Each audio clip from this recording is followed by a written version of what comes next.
신약성경 히브리서 6장 1절부터 3절까지 함께 읽습니다.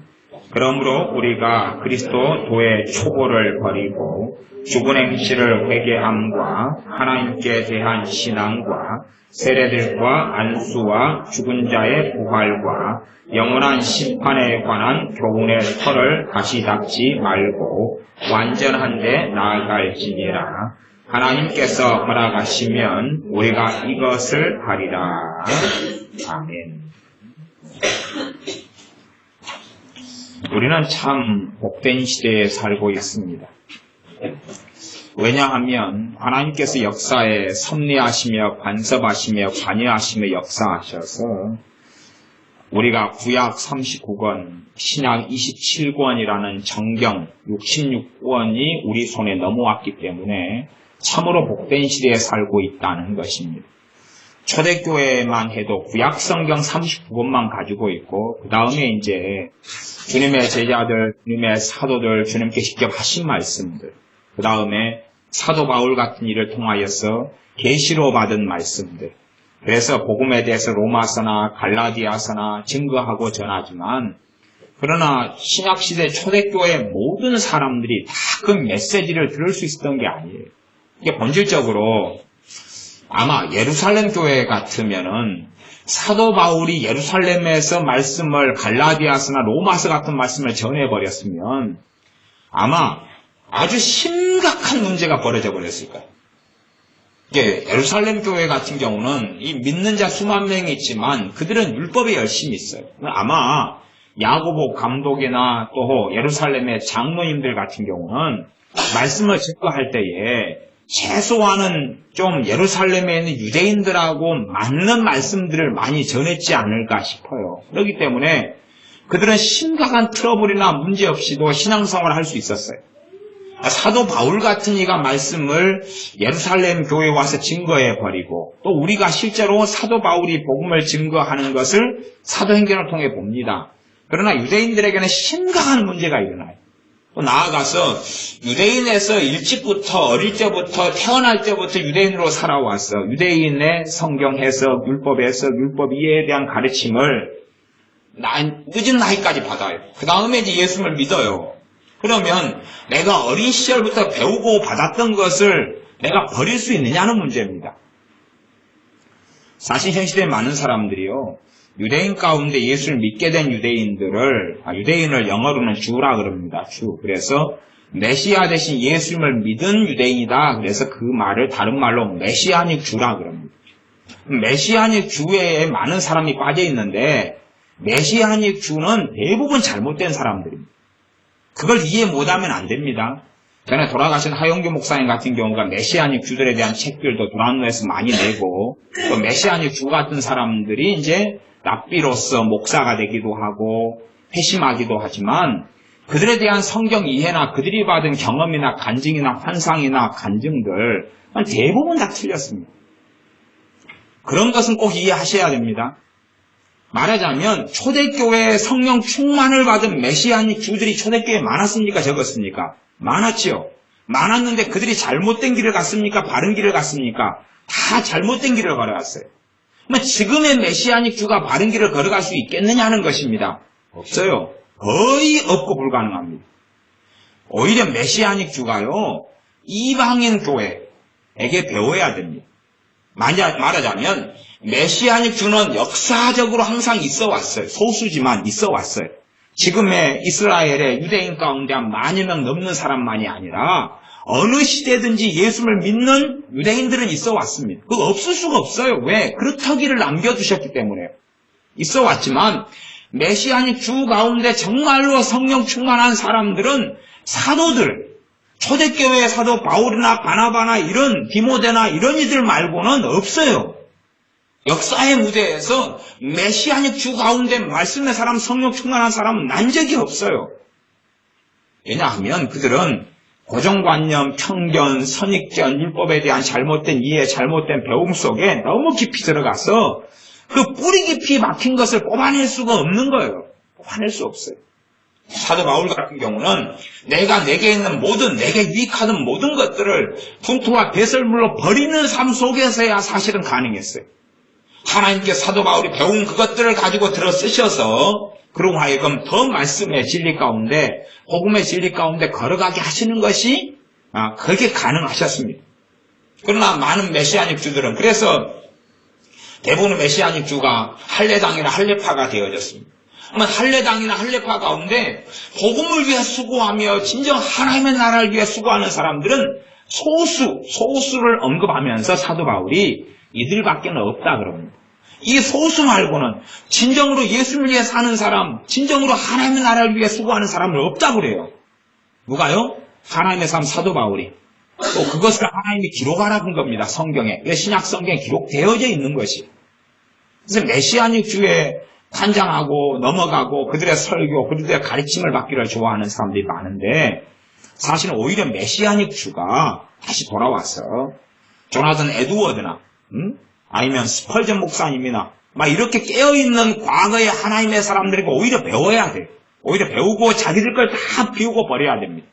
아리 토리 목사님이나 이런 이방인으로서 예수를 믿은 사람들에게 배워야 되는 것이지, 자신이 가지고 있는 율법 이해와 해석과 메시아를 기다렸던 어떤 것하고 그 다음에 성경을 짬뽕하는 게 아니에요. 사람들은 지금은 유대인들에 대한 행함에 대해서 막 환호하면서, 유대인들이 주님께서 입니다. 그들은 메시아의 초림을 가지고 이야기하고 있는. 그러니까 유대인들이 다니면서 메시아가 곧 오십니다. 메시아가 곧 오십니다. 그래요. 우리는 주님이 곧 오십니다는 우리는 주님의 재림을 이야기하는 거고, 그들은 초림을 이야기하는, 이건 하늘과 땅의 거리가 먼 것처럼 먼 거예요.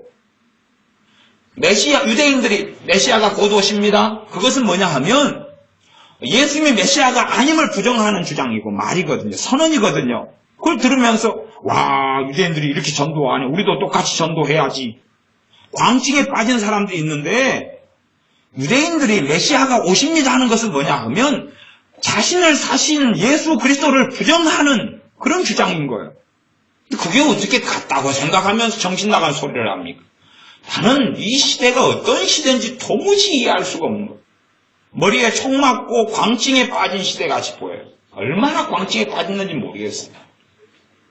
저도 두란노에서 나오는 메시아닉 주들의 책 같은 것을 좀 사가지고 봤어요. 어지간한 책들은 좀 사가지고 봤는데 별로 정상적이지 않습니다. 자기들이 무슨 이야기를 하는지 그 사람들 자체가 이해를 잘 못하는 것 같아요. 그래서 우리가 메시아닉 주들의 환호하고 극단적인 이스라엘과 예루살렘에 환호할 문제가 아니에요. 그것은 정말 경계하고 조심해야 됩니다. 그래서 우리가 복된 시대를 산다는 것은 이 신약 성경이 사도들의 시대 때는 또 이방인 교회는 실제로 복을 받았어요. 이방인 교회는. 왜냐하면 누가 복음을 전했으니까? 사도 바울이 복음을 전했으니까. 명백하게 복음의 앞뒤 꼭지를 다 알고 있어요. 깊은 진리의 깊은 것을 사도 바울은 알고 있어요. 유대인이지만. 그러나 베드로 같은 사도나 이런 경우들은 좀 부족해요. 이게 성령의 충만한 역사로 설교를 하지만 앞뒤 꼭지를 설명해 줄 수 있는 게 좀 부족한 부분들. 대부분의 사도들이 그렇습니다. 그들이 깊은 계시를 받아서 아는 것하고 그 다음에 그걸 가르칠 수 있는 것은 또 다른 문제가 좀 있는 거예요. 그래서 이 유대인들 같은 경우는 말씀의 진리 가운데 잘 서지를 못해요. 나아가서는요, 신약교회가 참 어려운 시기를 많이 보냈습니다. 어려운 시기라는 것은 이 성경, 신약 성경 27권이 모든 믿는 사람들의 손에 넘어가질 않아요. 말하자면 많은 사람들이 교회 안에 들어와서 이간질을 해왔어요. 이게 신약 성경 초대교회 이 서신서들에 그런 게 나와요. 많은 할례당, 할례파, 믿는 유대인들이 교회 안에 들어와서 거짓 사도와 거짓 선지자가 돼가지고 잘못된 말씀들을 계속 증거해왔고 어떤 사람들은 거기에서 넘어가 왔어요. 그렇기 때문에 이 신약 성경을 어떤 데는 방해하고 무시하고 이간질하고 거짓 책동하면서 사도 바울이 쓴 서신들은 성경이 아니다. 사람들 그게 넘어가는 거예요. 넘어갔어요. 그러니 말씀 앞에 서기가 초대교회는 성령 충만했는데도 불구하고 그게 너무나 어려운 시대를 보내왔습니다. 그리고 시간이 많이 지난 다음에 하나님께서 성경을 정경으로서 교회나 역사나 다 인정하고 수용할 수밖에 없도록 역사하셨어요. 그러면서 이제 신약 성경 하나님의 무한 말씀이 신약 성경 27권이고 구약의 39권이라는 66권이라는 것이 정확하게 정경화가 돼서 이제는 우리는 특별한 사람이 아닌 한은 이에 대한 의문점을 제기하지 않아요. 왜? 앞서간 하나님의 사람들을 통하여 성의 역사하심과 인도하심과 말씀을 모으심을 통하여서 이제 이게 정돈이 됐기 때문에 그렇습니다. 교리가 얼마나 중요한지, 교리가 무엇인지 오전에 잠깐 언급했지만 그에 대해서 말씀을 나누려고 합니다. 교리가 참으로 중요합니다. 교리는 정말로 중요해서 예수를 믿는 사람들이 교리를 모르면 안 됩니다. 물론 교리를 어떻게 설명을 하느냐, 어떻게 가르치느냐하고 좀 다른 이야기입니다. 최소한은 교리를 모르고 교리를 누가 가르친다는 문제가 아닙니다. 심지어 누구에게 배울 수 있느냐, 배우느냐, 어떻게 설명하느냐, 어떻게 조직화하느냐의 문제가 아니에요. 최소한 우리가 성경을 읽을 때에 무엇에 대한 교리가 있다 하는 걸 떠나서 가령 사랑이다 그러면 여러분이 조직신학에 사랑에 대한 교리가 어디가 있어요? 하나님은 사랑이시다 그런 것은 있어도 사랑에 대한 교리는 없어요. 그러나 저는 그런 부분에서 교리가 있다라고 저는 믿는다 그 말이에요. 어떤 조직신학자가 사랑에 대한 교리를 말한 사람은 저는 있다고는 보지는 않아요. 그러나 최소한은 하나님의 사랑이 무엇이라는 걸 알려면 사랑이라는 말씀을 사랑이란 제목이나 주제나 단어나 용어뿐만이 아니라 사랑에 관련된 말씀들을 창세기부터 계시록까지 전체가 모여야 돼. 그것이 가능하다. 우리가 쉽게 할 수 있다. 그런 이야기를 하는 게 아닙니다. 그러니 여러분이 잘 들어보셔야 됩니다. 사랑이란 말씀을 전체를 모은 다음에 전체의 사랑의 모습이 이렇구나라는 걸 봐야 돼. 그렇게 해야지. 가령 주님의 사랑 그래가지고 주님께서 사마리아 여인 만나가지고 했던 것, 아니면 세리와 죄인의 친구가 됐던 것, 그런 사랑만 딱 놔두면서 그러면서 주님께서 고라신 가버나움 베스다 마을을 화 있을 때 저주하시는 모습을 보지 못한다면, 또 바리새인 소경된 인도자 그들에 대해서 저주하시는 화가 있을 것이다, 재앙이 있을 것이다 선언하시는 말씀을 보지는 못한다면 그런 사랑에 대해서 바르게 이해할 수가 없는 거예요. 그리고 자기의 경험, 자신의 양심, 자신의 고상함을 통해서 자기에게 맞는 입맛에 관련된 말씀만 발췌를 했다 그 말이. 발췌해가지고 그 자기가 생각하는 사랑을 성경에서 거꾸로 자기 경험에서, 자기의 생각에서, 자신의 논리에서 생각하는 하나님의 사랑, 그렇게 생각하는 예수님의 사랑을 자기가 생각한 것을 성경 구절들, 자기 마음에 맞는 구절들만 뽑는 거예요. 그래가지고 그것만 조합해가지고 사랑이 이렇다라고 말해버리는 것입니다. 그러면 그 사람은 끊임없이 이제 말씀의 일부를 가리켜서 치우쳐가지고 극단적인 주장들을 할 수밖에 없는 거예요. 치우친 사랑이. 그렇게 가면 하나님의 사랑은 뭐냐? 그럼 지극히 감성적이고 지극히 자기애적이고 지극히 마음에서 오는 그래서 이 하나님의 사랑을 감성적으로 만드는 사람은 특성이 있어요. 하나님 울어요, 맨날. 하나님 맨날 울어요. 그 이해되십니까? 하나님이 도대체 무엇이 부족하시간데 그분이 하나님이 아니시간데 하나님이 울고 또 피눈물을 흘리고 계셔요. 도대체 무슨 상황인지는 이해를 하지 못하는 거예요. 그러면 하나님이 심판자가 되실 수 있겠어요? 없겠어요? 어떻게 심판자가 되십니까? 하나님이 노아 홍수 때 심판하신 것을 이해를 하지 못해요. 세상 사람들이 노아 홍수를 통하여, 노아 시대 때 홍수를 통하여 심판하시고 8사람만 방주를 통해서 구원해내신 것을 세상 사람은 이해 못해도 예수님의 사람들은 그것이 하나님의 자비고 긍휼이며 하나님의 구원의 역사며 하나님의 심판이며 하나님의 진노며 하나님의 공의라는 것을 그건 이해해야 돼요. 그러나 자기가 생각하는, 그러니까 신약시대에 와서 자기가 원하는 하나님의 사랑 모습, 예수님의 사랑 모습 몇 개 꺼내고 나면 이제 그런 사람들, 그런 신학자들도 많습니다. 그래서 어떤 자유주의 신학자들은요, 구약의 하나님과 신약의 하나님을 다른 분으로 합니다. 다른 분. 하나님이 달라져 버렸어요. 어떤 기점으로 예수님의 십자가 사건으로 달라져 버렸어요. 말하자면 구약의 하나님이 회개를 해버리신 거예요. 구약에는 너무 강팍하고 무섭고 소름 끼치게 살다가 신약에서는 하나님이 그냥 회개해버린 거예요. 왜냐하면 아들 예수님이 아버지를 설득을 한 거예요. 아버지, 너무 좀 그렇게 맨날 칼 들고 맨날 그냥 불과 유황 떨어뜨리고 그렇게 살지 맙시다. 좋은 게 좋은 거지 사랑하고 삽시다. 그렇게 해버렸다는 주장이, 물론 제가 이렇게 설명하면 너무 극단적인 설명이 되겠지만 결과론적으로는 많은 자유주의 신학자들이 주장하는 것은 그런 내용입니다. 그래서 걔네들은 구약에 있는 하나님과 신약에 있는 예수님을 조화를 시키지를 못해요. 조화가 안 되는 것이 걔네들 입장에서 너무 다르니까. 신약에도 성경을 잘못 이해하는 사람들은 남자애들 같은 게 이단에 빠지면 군대도 안 갑니다. 군대 가가지고 이제 감옥에 들어가요. 왜냐하면 손에 총을 안 잡는다는 거예요. 원수를 사랑하라 그랬는데 총은 뭐 하는 거예요? 사람 죽이는 무기죠. 무기를 안 든다는 거예요. 원수를 사랑하라 그랬다니까 무기를 안 든다는 거예요. 그러면 로마서 13장에 위에 있는 권세자들의 복종하라, 굴복하라. 위에 있는 권세자들은 하나님의 사자가 되어서 형을 집행한다 그러죠. 하나님의 사자가 되어서 옳고 그른 거에 대해서 판결하고 심판한다 그러죠. 칼이 되어서. 그걸 이해를 못하는 것입니다. 그러면 사형 집행인들은 사형을 집행 못 시키고, 그래서 이 사람들이 법하고요, 윤리하고 법하고 개인 간에 하나님이 하신 말씀을 섞어버리는 거예요. 이해를 못하니까. 그래가지고 국가도 사랑인 거예요. 그러면 국가가 이제 감옥을 놔두면 돼요, 안 돼요? 안 되지요.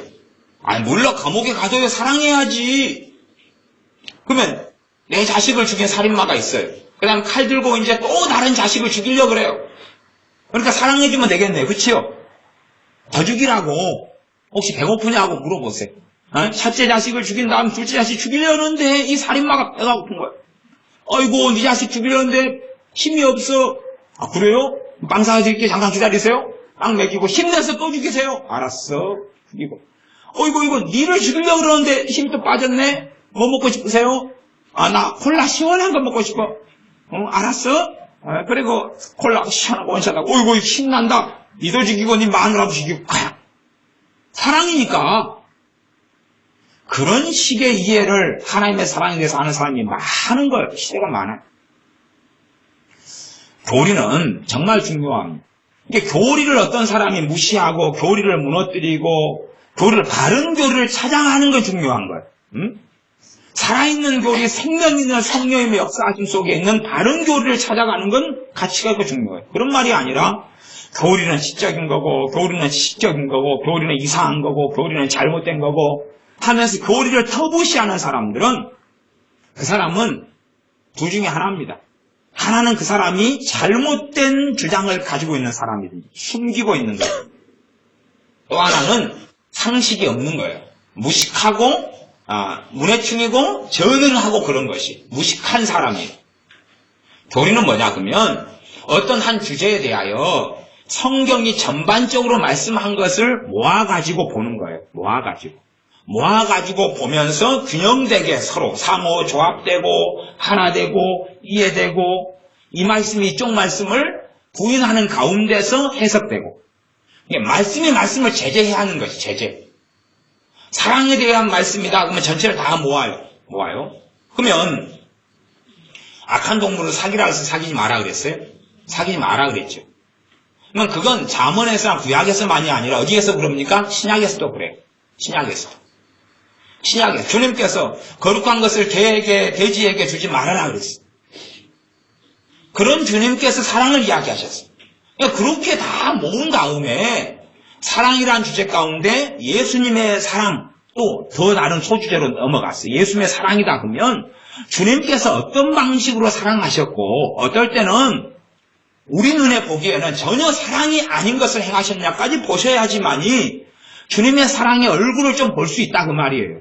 그러지 고린도 전서에서 입맛에 맞는 걸 가지고 항상 참아주고 오래 참고 그 정도만 가면서 뒤에 가고 불의를 기뻐하지 않는 것, 진리와 함께 기뻐하는 것까지를 못 봐버리면 그건 괜찮아, 좋아, 사랑해줘, 용서해줘, 용납해줘, 끌어안아 줄게, 그런 식의 이상한 사랑으로 가는데 그건 하나님을 완전히 변개시키는 것입니다.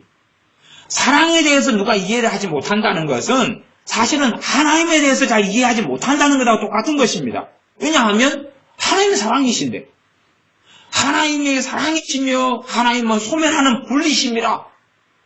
하나님은 얼마나 공의롭게 역사하시는 분이신가. 하나님은 소멸하는 분이시며 하나님은 사랑이십니다. 근데 하나님의 사랑을 잘 이해를 못한다는 것은 하나님 그분을 이해를 잘 못한다는 거예요. 사람들이 또 다른 예수님을 만들어내는 걸 봅니다. 성경에 있는 예수님이 아니라, 성경에 있는 우리 주 예수님이 아니라 자기가 생각하는 예수님의 모습, 마음에 드는 모습만 몇 개 끄집어냅니다. 그래가지고 이분이 예수님이야, 그렇게 소개하고 주장하기를 좋아합니다. 우리는 성경 전체에서 말씀하는 것을 모으는 것이 모아요. 모은 다음에, 그러니 우리가 성경을 너무 늦거나 5년에 한 번, 10년에 한 번씩 읽거나 그러면 앞에 읽었던 것이 기억이 없겠지요. 아니면 성경을 균형되게 안 봐요. 균형되게 안 봐가지고 한 구절만 보고 그 구절 가지고 다른 말씀, 비슷한 다른 말씀의 제재를 안 받는 가운데서 깨달음을 추구하고 큐티식으로 성경을 이해하는 큐티식. 콘차스 큐티는 성경 보고 샤바 오 깨달음이 왔어. 그래가지고 걸어가는 거예요. 큐티식으로. 하나님이 오늘 이 성경 본문을 통해 뭘 말씀하시는가. 그리고 이제 편협하게 자기 이해로 가는 거예요. 저도 그렇게 오래 살았습니다. 최소 몇 년을 했어요. 저도 큐티도 하고 큐티 인도회도 하고 큐티 쉐어링도 하고 오래 했습니다. 그러면 성경 전체에서 말씀하는 것을 보지를 않는 거예요. 보지를 않아요.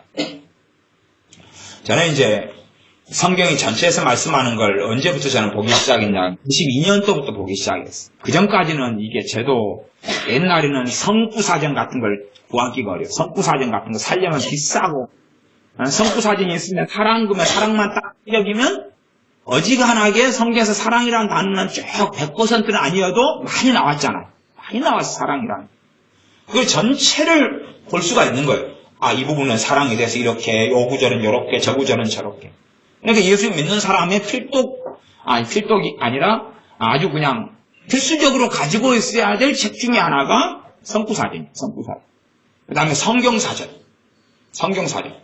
근데 사랑, 그래가지고 성경사전을 찾으면 사랑이란 거에 대해서 성경 전체적으로 이렇게 짧게 설명을 해준단 말이에요. 짧게.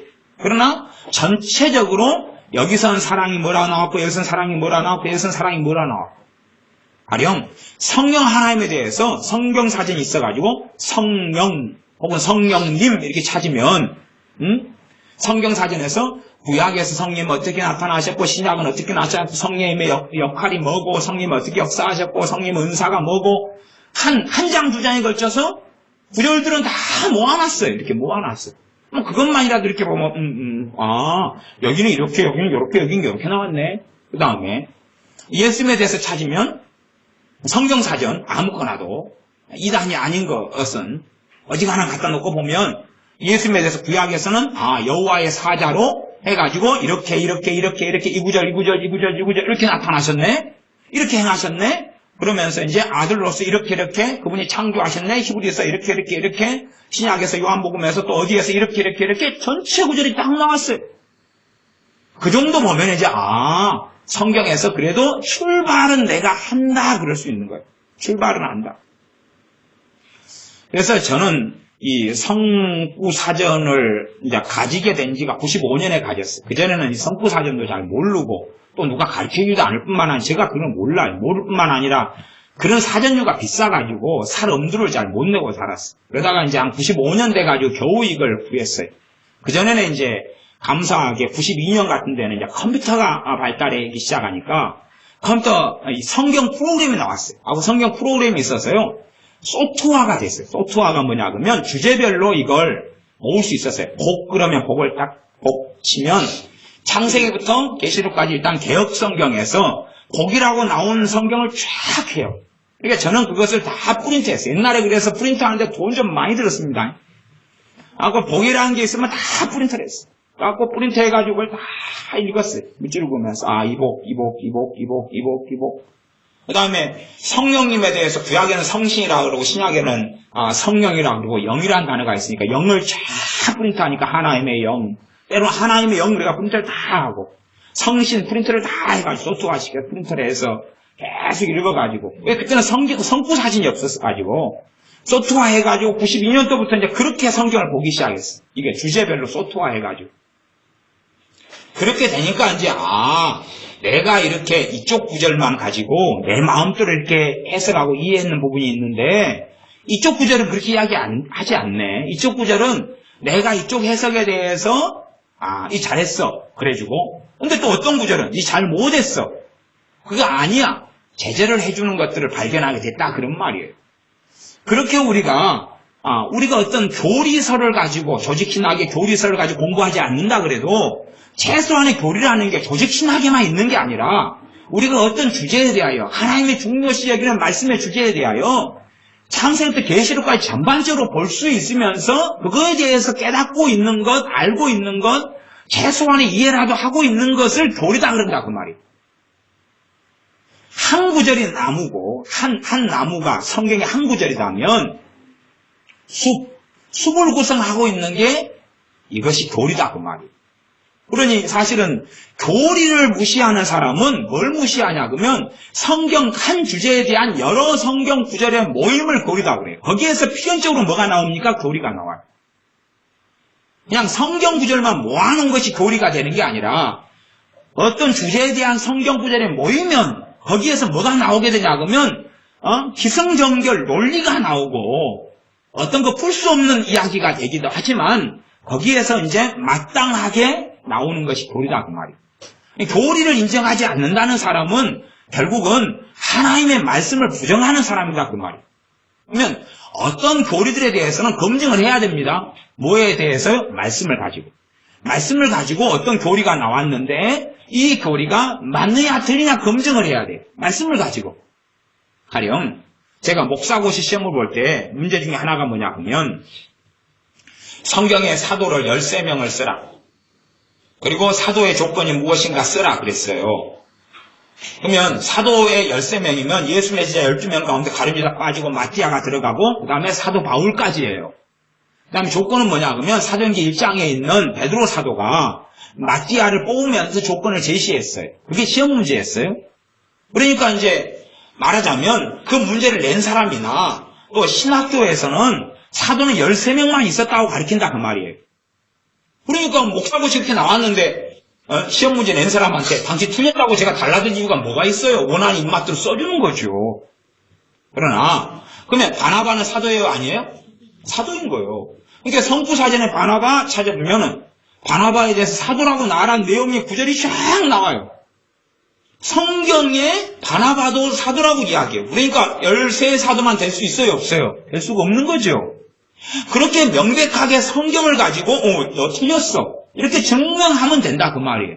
그러면서 이제 우리가 잘못된 이해를 벗어내고 바른 이해 속에 들어가는 게 맞다 그 말이에요.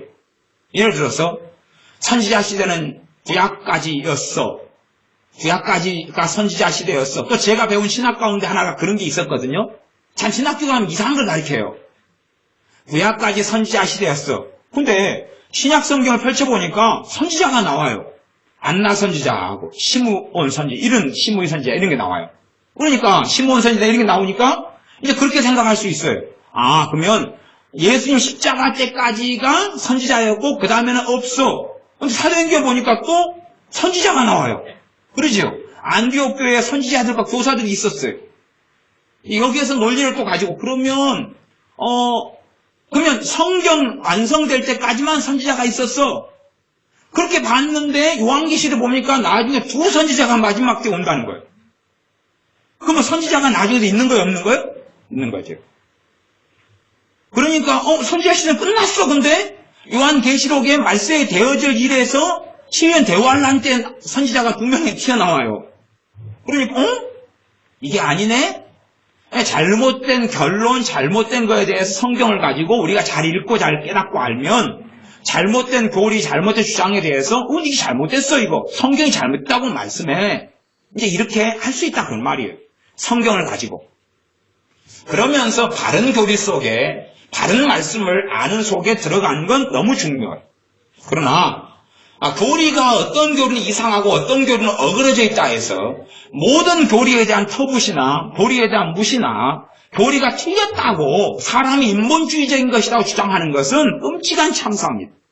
교리는 필요에 따라서가 아니라 실제로 우리가 말씀 속에 깊이 들어가다 보면 나오게 되는 거예요. 사랑에 대한 말씀을 많이 배우고 읽다 보니까 창세부터 요한계시록까지 하나님을 어떻게 사랑하시는가가 이제 알아질 거 아니에요. 설명은 다 체계적으로 못하지만 그러면 나는 사랑에 대한 하나님의 사랑에 대한 교리를 전체 말씀 부분이 모여가지고 이루어진 게 교리예요. 그거에 대해서 어느 정도는 알게 되었다. 주로 산삼보다 더 좋은 것이 불개미라 그럽니다. 그리고 개미가 약효가 굉장히 좋아요. 약효가 좋아가지고 일본에는 아예 개미 농장을 만들어가지고 전 세계 수출합니다. 또 멕시코 같은 데는요, 개미 통조림을 만들어 전 세계로 수출합니다. 그래서 개미 요리 같은 걸 참 많이 해요. 개미가 그렇게 몸에 좋아요. 개미에게 있는 성분이 개미 알데히드인가 이런 건데 그건 이게 인위적으로 합성이 안 돼요, 성분이. 그리고 개미에게 있는 개미 알데히드 이것이 거의 90% 이상 딱 그게 원액같이 오리지널이 있어요. 그러니까 개미 같은 것을 계속 섭취하고 먹으면 당연히 힘이 세지는 건 전설과 설화 민담이 아니라 그냥 사실이에요. 그러니까 면역성이 강해지고 몸이 좋아지고 해서 아는 사람들은 개미를 많이 해요. 대신에 이제 영양분으로 따질 때는 흰개미는 영양분이 굉장히 적어요. 흰개미는 여러분이 잡수지 마세요. 흰개미 말고 최고 좋은 개미가 불개미예요. 그러니까 불개미 같은 경우는 어디 산속에 들어가면 막 이렇게 집을 갖다가 여러분이 보시면 이렇게 거름더미처럼 이렇게 쌓여져 있는 게 있어요. 거름더미처럼 있는 것이 불개미 집이 있는데요. 그다음 불개미는 짝대기로 좀 쑤시면 얘네들 금방 열받아 그래요. 그래서 불개미라 그래요. 빨갛으면 안 돼. 열을 잘 받아요. 갖고 막 공격하고 달라들어요. 그러니까 막 쑤신 다음에 짝대기 같은 것을 비닐봉지에 넣어가지고 착착 개미가 짝대기 달라들어요. 아니면 이렇게 풀을 갖다 갈대가 긴 걸 갖다가 한 5구 해가지고 샥 흔들어대면 이씨! 그러고 달라들면서 갈대 달라들이 그걸 갖다가 비닐봉지에다가 탁탁 막 털면 돼요. 또 이렇게 흔들면 또 달라들고 털면 되고 대신에 물리는 걸 조심해야 돼. 불개미 물렸다가 죽는 사람도 있어요. 그런데 그게 굉장히 약이 돼요. 돈도 잘 떼고. 그래서 혹시 일이 없는 분들은 이렇게 산속에 들어가서 개미잡이, 불개미잡이 이런 거 하셔도 돼요. 또 불개미 개미라고 하네. 네. 그래서 어쨌든 이 개미라는 것이 굉장히 가치 있고 개미를 왜 이야기하는지 모르겠어요. 다시 원점으로 돌아가 봅시다. 너무 오버해서 진도를 나가니까 이상한 데로 이렇게 가는 것 같아요. 오늘 필요해가지고 개미 이야기를 꺼냈는데 이제 제 자신이 개미에 대해서 흥분해버렸어요. 사실은 우리 지혜가 힘이 센 이유가 어릴 때 개미를 심심하면 먹어가지고 그래요. 근데 진짜예요, 그게. 개미를 어릴 때부터 많이 먹으면 몸이 좋아지고 이렇게 건강이 회복되고 그렇습니다. 이게 개미는 굉장히 좋은 음식에 들어가요. 개미를 또 볶아서 요리하고 이런 게 참 많습니다. 그래서 여러분이 개미를 우습게 보지 마시고 눈에 보이는 대로 잡아 드시면 좋아요. 개미는 굉장히 깨끗한 이런 곤충이에요. 그래서 눈에 보이는 무수하게 많은 개미 가운데 어쨌든 큰 거든 작은 거든 이 시큼한 맛이 나는 거 있잖아요. 그것이 진짜 몸에 좋은 성분들이거든요. 그러니까 그런 거 이렇게 딱 오독오독 이렇게 씹어 드시고. 네. 이제 교리가 있는데 성경에 있는 교리는 이게 모이는 거예요. 모이는 거. 말씀이 모여가지고 형성을 하는 것입니다. 이 말씀이 바른지 그른지 모여가지고 그거에 대해서 서로 간에 충돌하면서 부딪히면서 바른 결론을 찾아가는 거예요. 찾아가는. 이 교리를 누가 무시한다, 인정하지 않는다 그러면 그는 자기만의 어떤 깨달음을 가지고 주장하겠다는 이야기하고 똑같은 것입니다. 물론 어떤 교리가 성경적으로 바르냐 틀리냐를 다시 검증하는 건 괜찮아요. 그렇죠? 어떤 교리를 형성하기 위해서 뭐가 기초가 돼서 교리가 나옵니까? 말씀들을 기초로 해서 나와요. 그러면 이것을 가지고 정말 타당하게 이 말씀들을 해석해가지고 교리가 나왔느냐까지를 다시 검증하면 돼요. 그건 당연히 해야 될 일이에요. 그러지 누가 어떤 교리다 해서 말하는 대로 우리가 순진하게 다 믿을 필요 자체는 없어요. 이 감리교의 교리가 다르고 장로교의 교리가 다르고 침례교의 교리가 다르고 성결교의 교리가 다르고 교리가 다르기 때문에 교단들이 생기는 것입니다. 그러니까 모든 교단들이 공통적으로 이해하고 인정하는 교리가 있고 그 다음에 어떤 교리에 있어서는 이제 모아놨는데도 불구하고 서로 나뉘어요. 말하자면 예를 들어서 사람이 영혼이 있다. 이 영혼을 하나님이 언제 만드시냐? 그리고 이제 나름대로 막 모아요. 모아가지고 결론은 두 개를 가져요. 하나는 영혼 선제설. 그러니까 하나님이 일찍 그냥 이미 만들어버리신다. 그러면서 성경 구절을 끄집어내는 게 있고, 그 다음에 지금 우리가 보편적으로 인정하고 믿는 것은 뭐냐 하면 내 육신이 만들어지면서 동시에 영혼이 만들어진다 하는 걸 보편적으로 믿어요. 물론 우리는 관심이 없죠. 관심이 없는데 어떻게 하다 보면 이제 그런 게 필요할 때들이 있어진다 그 말이에요. 왜냐하면 아무 관심이 없어도 상관없지만 이상한 게 하나 만들어진 다음에 그것을 근거로 해가지고 또 다른 것이 만들어지거든요. 그렇기 때문에 이상하게 만들어지면 초기에 진압을 하고 제압을 해야 되는 경우도 생깁니다. 그래서 우리가 교리에 대해서 우리가 자연스럽게 시간이 흘러가다 보면 성경을 전체를 읽다 보면 어떤 주제에 대해서 이제 결론에 이르게 돼요. 말은 표현하지 않지만 시간이 흘러가면서 하나님의 사랑이다. 그러면 여기서 하나님은 이렇게 행하셨고 여기서 행하셨고 이렇게 행하셨는데 그분이 사랑이시다. 이렇게 행하셨고 이렇게 행하셨고 소돔과 고모라 성이 불과 유황으로 심판하셨고 이렇게 그러면 불과 유황으로 심판할 때는 정의의 하나님, 사마리 여인에게는 우리 주님을 보내셨죠. 주님께서 가시기도 했지만 아버지께서 보내셨기 때문에 주님이 가신 거예요. 그러면 그때는 사랑의 하나님, 세일러문 변신, 그렇게 되는 문제가 아니란 이야기죠. 동일한 하나님께서 행하시는 거예요. 어떨 때는 거룩한 하나님, 어떨 때는 공의로우신 하나님, 어떨 때는 자비의 하나님, 그런 식으로 변신하시는 게 아니에요. 그러면 우리가 그러면은 인성을 다 칼로 잘라가지고 어떨 때는 사랑, 어떨 때는 자비, 어떨 때는 혈기, 그러는 게 아니죠. 나란 존재가. 그러나 우리는 위선적으로 행할 수 있고 육체의 정욕을 따라 행할 수 있어요. 전능하신 하나님은 그렇게 행하시지 않는다는 이야기입니다. 그러니 하나님에 대해서 이때는 이런 모습, 저때는 저런 모습이 하나님에 대해서 잘못 이해하는 것. 최소한 어떤 하나님의 사랑으로 하나님께서 행하시냐는 걸 알려면 성경 전체를 같이 조망하고 봐야 된다 그 말이에요. 그래서 말씀을 바르게 알아가고 배워가면서 우리가 자연스럽게 하나님을 아는 지식 가운데 들어가게 되는 것입니다. 하나님을 알아가라, 하나님을 아는 지식에서 자라가라는 것은 하나님에 대한 말씀들을 점점점 알아가고 갖춰가는 거예요. 전반적인 성경의 말씀들을. 그러면서 내가 이렇게 저렇게 한마디로 설명할 수 없지만 그러나 어떤 주제에 대해서 이제 하나님을 알아가는 거야. 이쪽 주제에 대해서 하나님께서 이렇게 말씀하시는구나. 몇 달 전에 제가 거룩의 양면성이라는 설교를 했습니다. 그러면 거룩의 양면성이라는 것은 사람들이 제가 살펴보면 거룩에 대해서 한쪽 측면만 주로 보고 있어요. 한쪽 측면은 뭐냐 하면 윤리적 측면. 윤리적 측면은 거룩하라, 거룩에 대한 부르심, 거룩하라, 그것만 성경을 강조한다 그 말이에요. 그러니까 그 본문에 그것이 있으니까 그걸 강조하는 건 좋아요. 그러나 어디를 깔고 강조해야 되냐 그러면 예수님께서 우리의 거룩함이 되셨다는 것에 근거로 해서 해야지, 거룩해져야 된다고 설명해야지 이상한 데로 안 가는 거예요. 이상한 데로 안 가는 거예요. 우리 이제 내 오른팔이 있는데 오른팔이 그냥 요 팔에 몸에 붙어있을 때만이 오른팔이 기능을 하는데 여기서 떨어져가지고 지가 아니 가제트 팔처럼 여기서 아니면 마진 가제트 팔처럼 발사시켜요. 50m를 발사시켜가지고 또 돌아와서 탁 착용하고. 그럼 우리는 이미 사람이 아니에요. 마징가 제트지. 또 안에 누가 조종하고 있겠죠? 팔이 움직일 수 있는 거리밖에 못 가는 것이, 그렇죠? 움직일 수 있는 거리밖에 못 가요. 더 멀리 가려면 몸이 움직여야 돼요.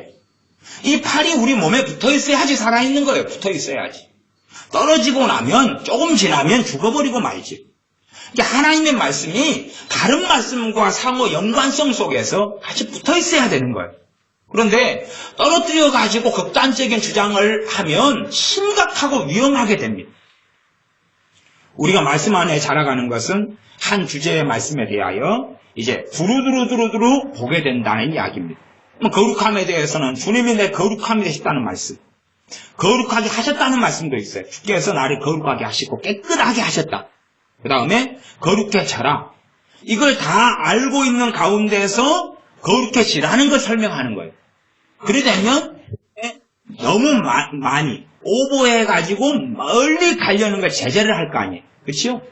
그 다음에 의로움, 의다 그러면 예수님이 내 의가 되셨다. 그 다음에 너희를 의의 종으로 너희 자신을 바쳐라. 그런 것부터 의로운 삶을 살아라 하는 의에 대한 의로움에 대한 말씀이 많이 있어요. 많이 있는데 여기에서 우리가 말씀들의 전체를 통합해가지고 이것을 어떻게 설명하고 말하느냐는 거예요. 이게 어떤 가르치는 신앙서적의 저자나 신학책이나 경건책이나 아니면은 목회자가 이쪽 말씀을 전제로 알고 있으면서 그러면서 말씀이 이야기한 선을 넘어가지 않는 거죠. 성경이 가는 데까지만 가고 넘어가지 않는다는 것은 어떤 주제에 대하여 설교를 하지만 그거에 대해서 제재하는 다른 말씀을 이미 알고 있다는 거예요. 깨닫고 있다는 거예요. 그 전제 속에서 이걸 설교를 해야지만이 넘어가지 않게 되는 거예요. 그러나 그렇지 않으면 이 선을 넘어가 버려요. 어떤 말씀은 선을 안 넘어가지요. 왜냐하면 특별히 제재하는 말씀이 없으니까. 그러나 어떤 말씀은 선을 넘어가 버려요. 심지어는 우리가 제대로 알고 있지 못하면 선을 넘어가는데도 넘어가는 줄 몰라요. 불교에서나 어디에서나 우리 교회에서도 말씀 강단에서도 자비를 이야기하면 자비는 다 좋아합니다. 그러나요, 선이 좀 넘어가면 무슨 자비가 있냐 하면 인본적인 자비가 있어요. 인본적인 자비와 긍휼이 있어요. 인본적인 자비와 긍휼. 이단이나 적그리스도 영을 가진 사람들에게는 자비를 행해야 되는 것이에요? 멀리 해야 되는 것이에요? 멀리 하라고 성경이 이야기하잖아. 근데 그런 말씀은 무시해버려요. 거짓 선지자를 쫓아내야 돼요? 아니면 자비를 행해야 돼요? 쫓아내야 되죠. 그런데 그것을 멀리 무시해버리는 거예요. 그런 말씀에 자비는 안 보겠다는 거예요. 안 보겠다는 거예요. 복음을 듣지 않고 받아들이지 않거든 발에 먼지까지, 옷에 먼지까지 털어버리라고 그랬죠. 그러면 그런 말씀은 안 보겠다는 거예요.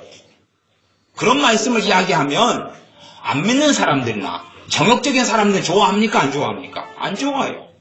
주님께서 먼지까지 떨어버렸다. 떨어버리라고 그랬다. 사도 바울이 먼지까지 떨어버렸다. 아이고, 사랑도 없어.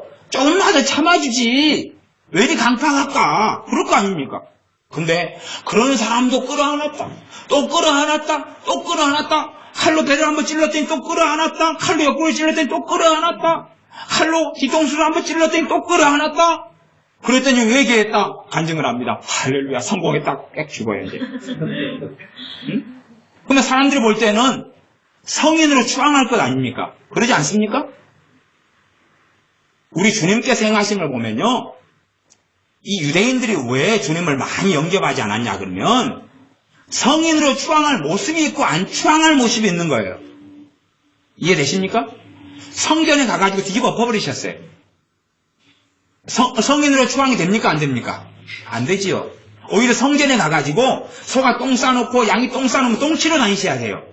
똥을 막 묻혀가시면 똥 치러 다녀야 되고, 돈 바꾸는 사람 손을 잡으면서 얼마나 고생이 많냐고, 양 파는 사람한테 가서 물 떠가지고 가서 양 씻겨주고, 소 씻겨주고, 소 똥구멍에 똥 닦아주고, 그래야지 성인이 되는 거거든요. 그래야지 거룩해지는 거예요. 주님이 안 그러신 거예요. 안 그러신. 오히려 바리새인들하고는 진리에 대해서 양보하지 않고 싸우시는 거예요. 그러니까 좀 한쪽 손 마른 사람을 좀 치료하시려면 바리새인들이 어느 때 고치는 거 싫어합니까? 안식일에 고치는 거 싫어하시죠. 싫어하니까 싫어하시죠가 아니고 싫어했어요. 그러니까 주님께서 좀 손 마른 사람 고치려면 몰래 데려가면 되잖아요. 몰래. 이따가 다 끝나고 봅시다. 다 끝나고 이따가 짜짜 나와요. 아니면 안식일은 저녁 6시가 지나가면 안식일이에요. 6시 1분을 봅시다. 조금 기다리면 되잖아요.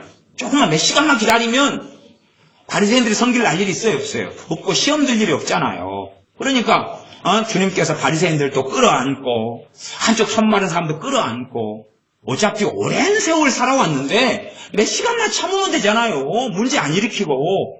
근데 주님께서는 가는 곳마다 분란을 일으켰어요. 사실은.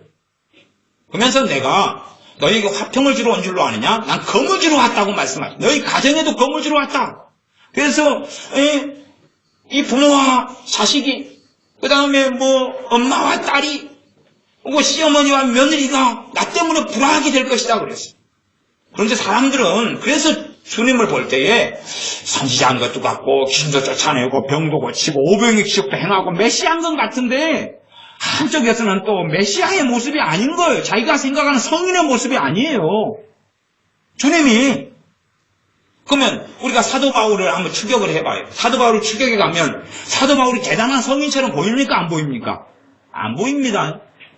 재판을 받을 때 대제사장이 이씨 제 입을 쳐라. 그러니까 사도 바울이 이씨 네 입이나 쳐라. 고상하지 않잖아요. 복음을 받아들이지 않으니까 먼지까지 떨어버려. 그러면서 나는 이방인에게로 가리라 유대인들아. 자기도 유대인이면서 나 이제는 이방인에게 가리라. 그러니까 유대인들이 막 꿀딱 나가지고 이씨 그러는 거예요. 왜 성질나게 했거든요. 사도 바울이. 그렇게 하고 사는 거예요. 그렇게 하고.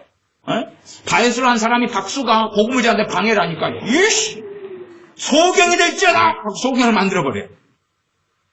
그러니까 이 바에스 입장에서는 근다고 몰라서 그럴 수도 있지. 내가 예수님 믿었으면 왜 그렇겠어. 나 실수했어 실수. 근다고 나는 소경을 만들어버려? 이씨 바울 같으니라고. 아니 잘 보시면 별로 경건하지 않은 모습들이 많아요. 빌립보 감옥 속에 있을 때 나중에 이제 와가지고 관원들이 와서 니 나가라 그럽니다. 나가라 그러니까 나갑니까 안 나갑니까? 안 나가요. 그때 야 나 로마 사람이요 시민권 있어. 어디서 지켜봐. 못 나가. 나 지금 로마 시민권자야. 로마 시민권자는 당시에 가장 큰 권력층입니다. 아무나 받을 수 있는 게 아니에요. 근데 사도 바울이 이걸 가지고 있어요. 로마 시민권을. 그래서 로마 시민권인 나를 재판도 안 하고 이렇게 때려? 어디서? 나 못 나가. 나 로마 시민권자예요. 이제 배째. 그러니까 오히려 관원들이 이제 벌벌벌 해버린 겁니다.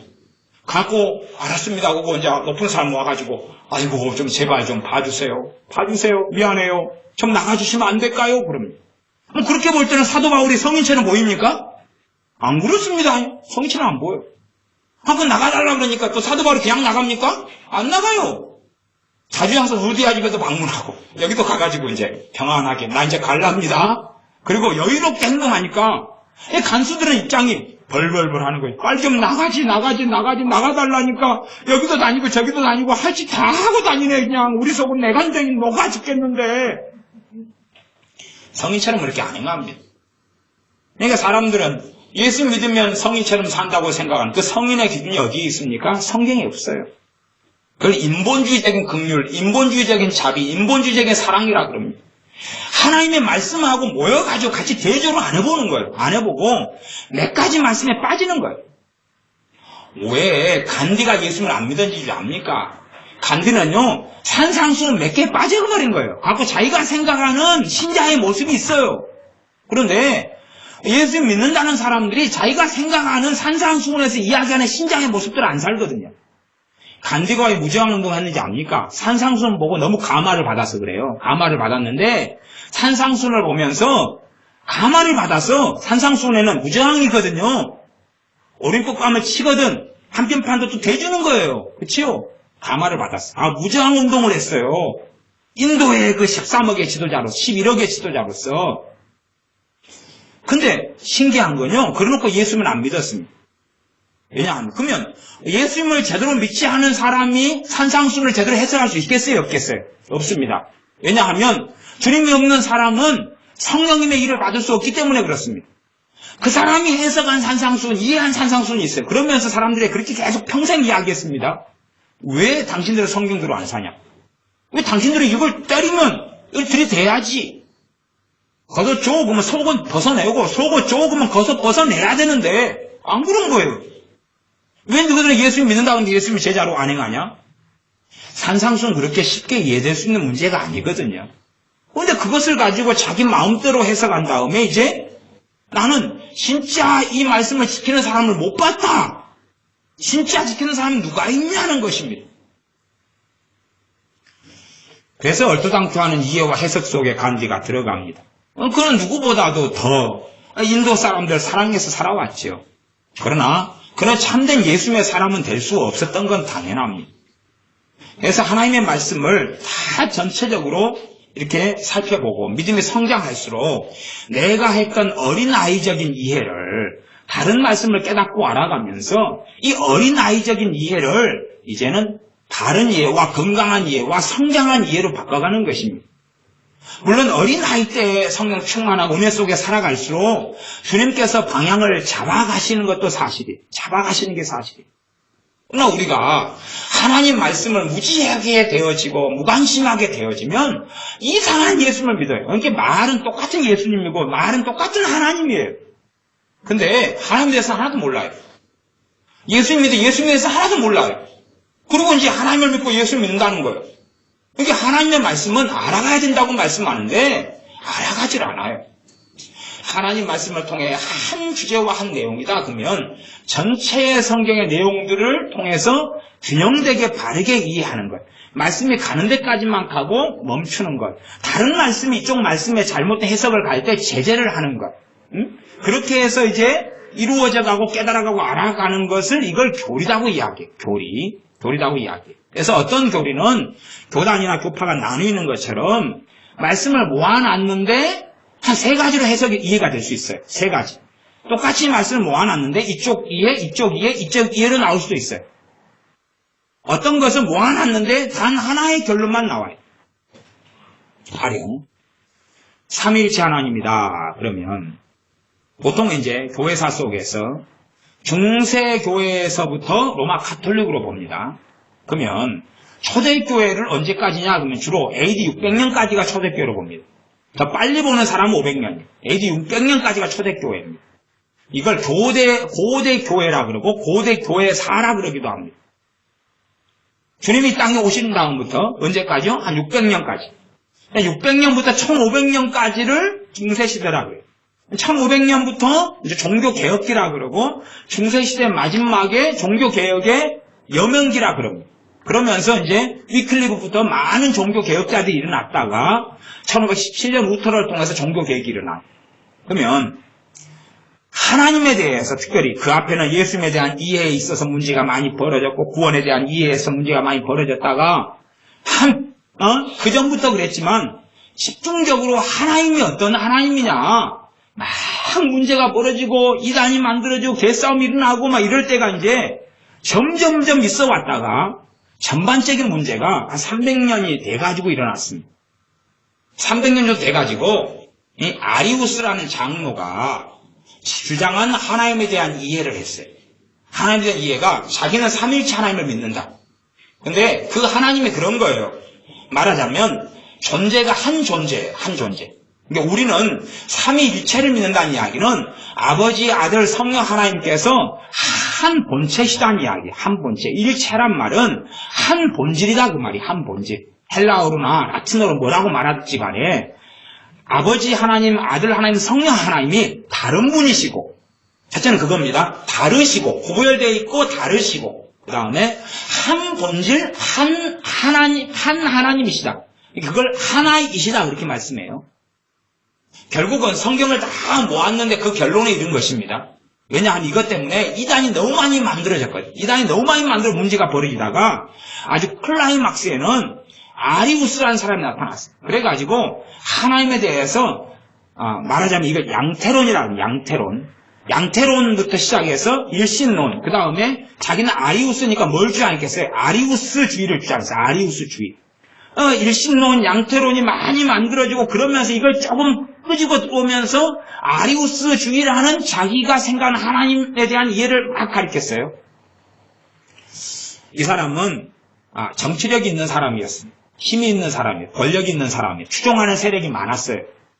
이 아리우스가 하나님에 대해서 잘못 가르치니까 이에 대해서 알렉산더 감독이 있었어요. 알렉산더 감독이 너 틀렸다. 그리고 둘이 둘 다 지도자입니다. 막 붙었어요.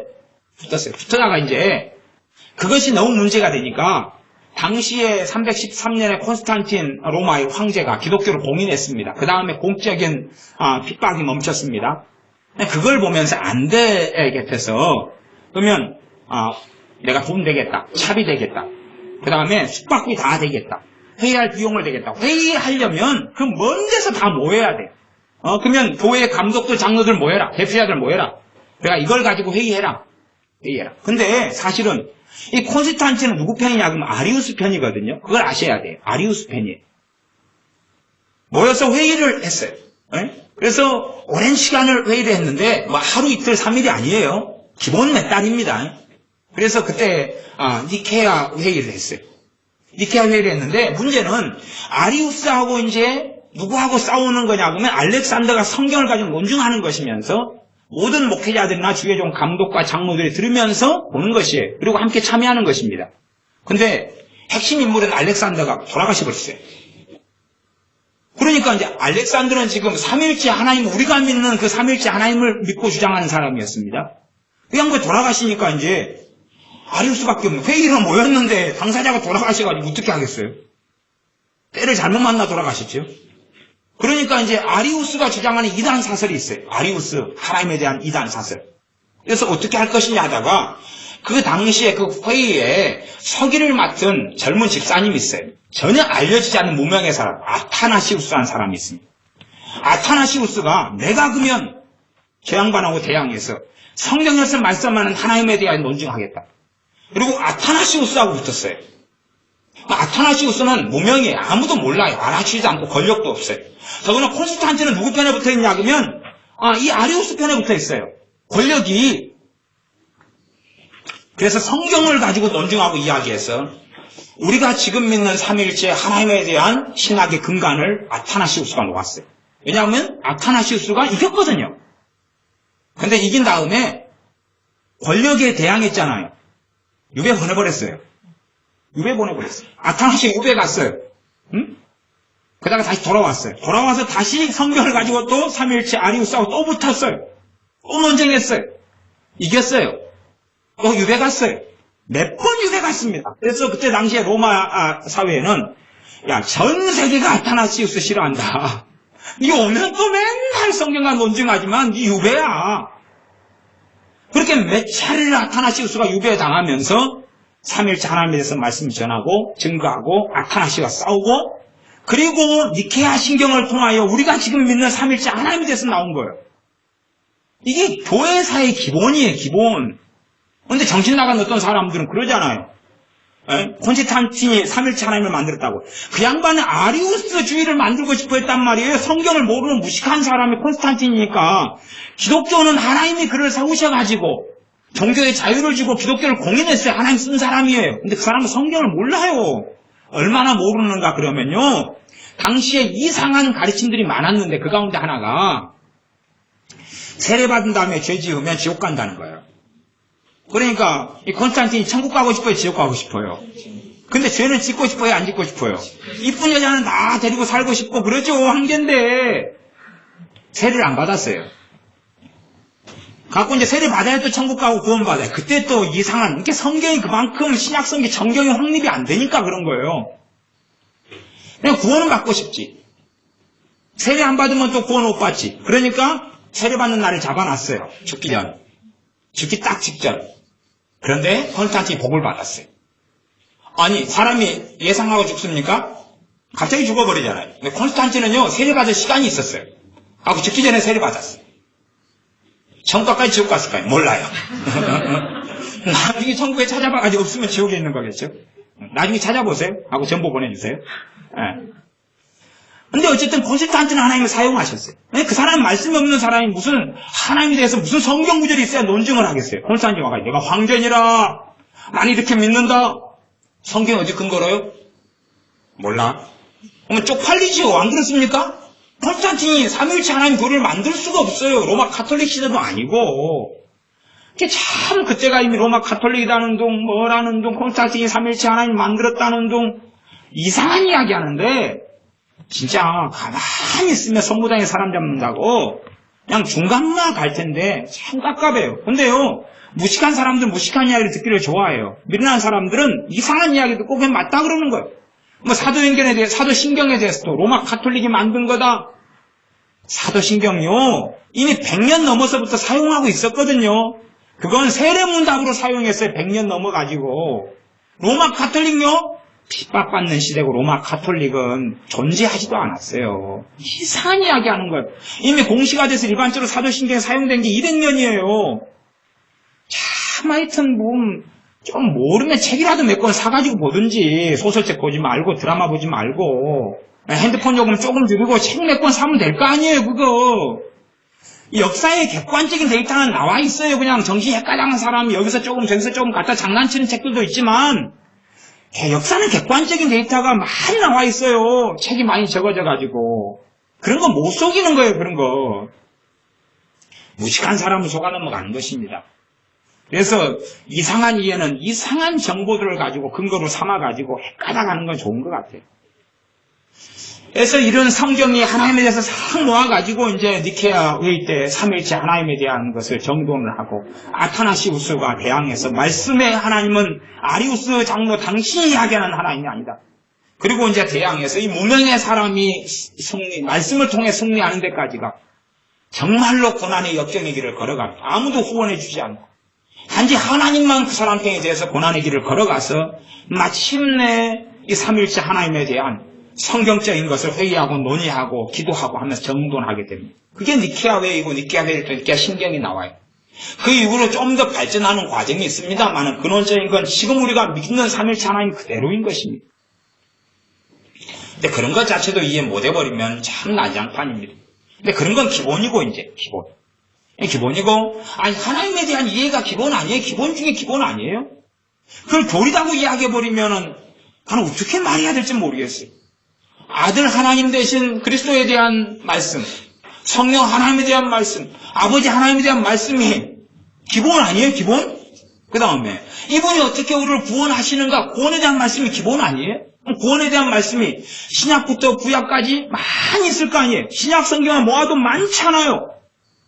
그것을 가지고 전체를 봐야 되는데 사람들은 부분만 봐요. 몇 구절만 본 다음에 그것에 의하여 논증하기를 좋아합니다. 그러니 이상한 데로 흘러가고 말아요. 믿음에 대한 말씀이다 그러면 전체를 봐야 돼요. 그러면 첫째가 뭐냐 그러면 믿음은 내가 믿고 싶어서 믿어지는 게 아닙니다. 내가 믿고 싶어서 믿어지는 것은 사실은 주님께서 전도에 믿는 것을 통하여 사람들을 구원하시길 기뻐하셨기 때문에 믿고 싶으니까 믿어지는 겁니다. 이해되십니까? 다시 이해 안 되실까 봐 다시 반복해 드릴게요.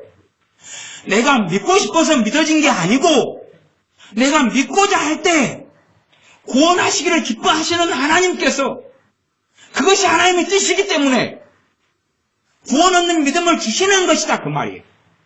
그게 유다서 1장 말씀이고 베드로전서 1장 말씀이고 베드로후서 1장인가요? 그 다음에 야고보서 말씀이고 이런 말씀들이 가득하다 그 말이에요. 하나님께서 구원 얻는 믿음을 너희에게 담보해 주셨다. 그 믿음을 위해서 싸워야 한다. 내가 구원 얻는 믿음을 받은 구원 얻는 믿음을 가지고 내가 싸워야 한다. 구원 얻는 믿음을 하나님께서 선물로 주신 거예요. 내가 믿고자 할 때 그냥 믿음을 내가 만들어낸 게 아니에요. 그래서 웨슬리안이나 알미니안주의의 가장 큰 시행착오는 뭐냐 그러면 저는 알미니안이 웨슬리안이 이단이라 그러지 않습니다. 가장 큰 시행착오는 뭐냐 그러면 그래서 감리교 사람들이 위험한 거예요. 신학이 없으니까 교리가 없으니까 이제 교리를 모은 것을 신학이라 그래요. 잘못된 신학, 죽은 신학도 문제지만 감리교 사람들은 믿음을 자기가 만들어내는 거예요. 이게 믿고 싶으면 내가 믿고 거룩해지고 싶으면 거룩해지고 의로워지고 싶으면 의로워지고 안 믿고 싶으면 안 믿고. 자, 객관적으로 좀 어려운 이야기입니다만 지금 현재 여러분 가운데 저나 여러분 가운데 안 믿고 싶으려고 애를 써도 그게 쉬울 것 같아요? 어려울 것 같아요? 어렵다는 거 아시죠?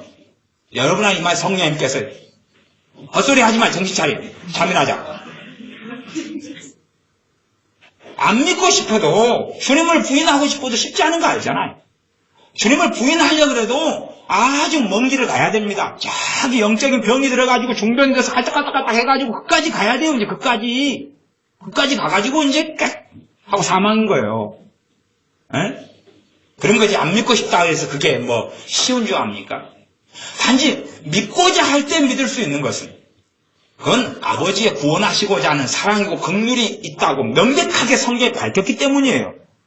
믿고자 해서 믿어져요. 그건 체험입니다. 체험이. 내가 믿으려고 그러니까 믿어지는 거예요. 예수님 영접하니까 영접이 되는 거예요. 그건 체험이에요. 문제는 그 체험을 바르게 봐야 되는 것이. 내가 믿고자 해서 믿어지는 것은 나 때문이 아니에요. 나를 사랑하시는 하나님 때문에 그러는 거예요. 그런 것을 이해를 못하면서 그런 말씀을 통한 교리가 없으니까 무식한 이야기를 하는 거예요. 결국은 역사의 주인공은 자기예요. 거룩하게 되는 일은 자기예요. 구원의 완성도 누가 해야 돼요? 내가. 구원도 누가 받아요? 내가 받아요. 다 자기밖에 없는 거예요. 그러니까 감리교 사람들이 100%는 아닙니다. 대다수의 감리교 목사들, 감리교 사람들은 헛지까지만 돼. 헛지 일을 하는 거예요. 헛지 X를 하는 거예요. 신학이 없고 말씀이 없어요. 요한 웨슬리가 그분이 신학이 없는 사람이에요. 전도는 잘해요. 전도자니까. 사람들을 잘 양육을 해요. 근데 말씀에 신학이 없어요. 그 양반 요한 웨슬리 이분이.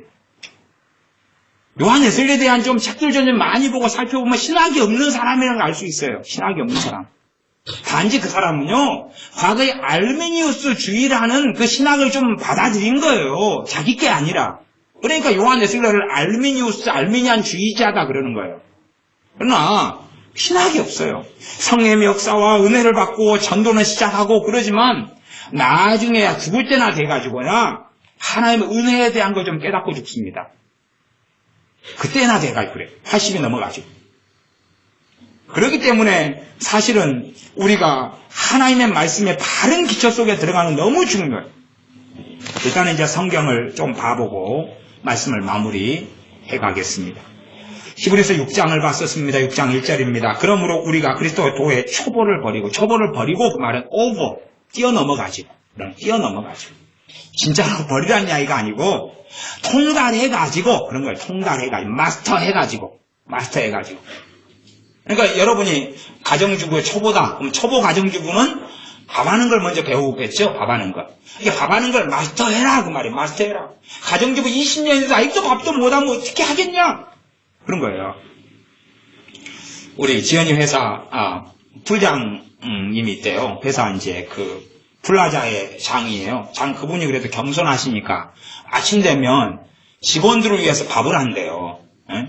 이제 압력솥에다 밥을 하는 거예요. 이 전기밥솥에다 밥을 하는 거예요.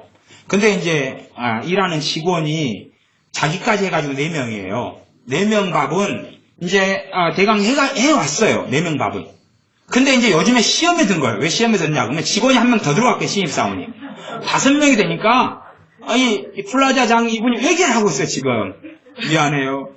나는 4인분 밥은 되는데 5인분 밥을 못해. 물론 나이는 30대 중반이 되는 친구예요. 제 친구는 아닌데. 그러니까 이 친구가 막 고민이 되는 거예요. 갖고 요즘에는 그 밥을 못 한대요. 왜냐 그러면 딱 맞춰 못 하니까 왜 밥이 남아버리면 회사에서 좀 문제가 되잖아요. 남겨놓고 식은 밥은 놔둘 수도 없고 치울 수도 없고. 근데 4인분까지는 어떻게 해봐가지고 딱딱딱 맞추는데 5인분은 안 되는 거예요 이게.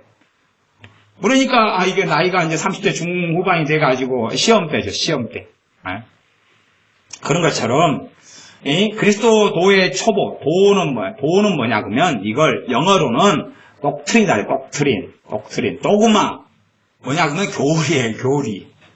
그리스도 교리, 예수님을 믿는 교리의 초보, 교리의 기초를 버리고 뛰어넘어가지고 이제 마스터해버리고 그 다음에 이것에서 6장 2절 끝으로 가면 이것의 교훈이 뭐예요? 도그마의 독트린의 털을, 교리의 털을 다시 닦지 말고 완전한 데에 나아가지나 퍼펙션에 나아가라. 그렇게 말씀해요.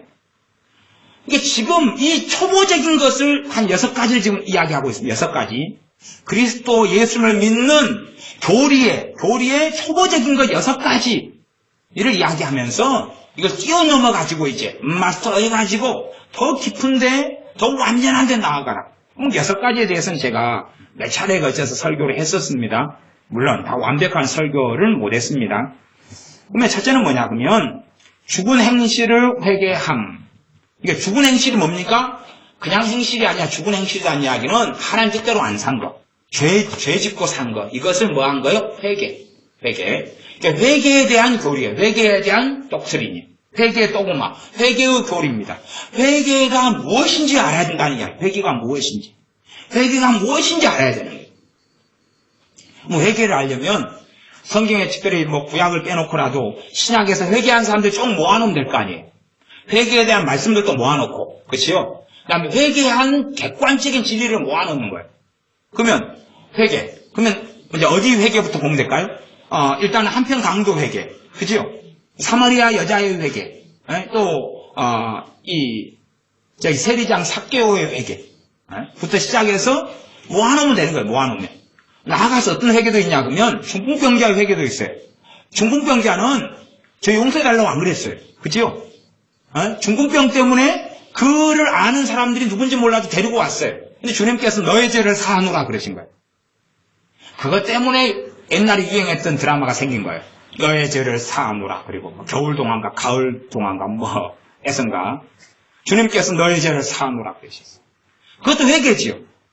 주님의 죄의 용서가 회개의 본질이 아니겠어요? 그렇죠?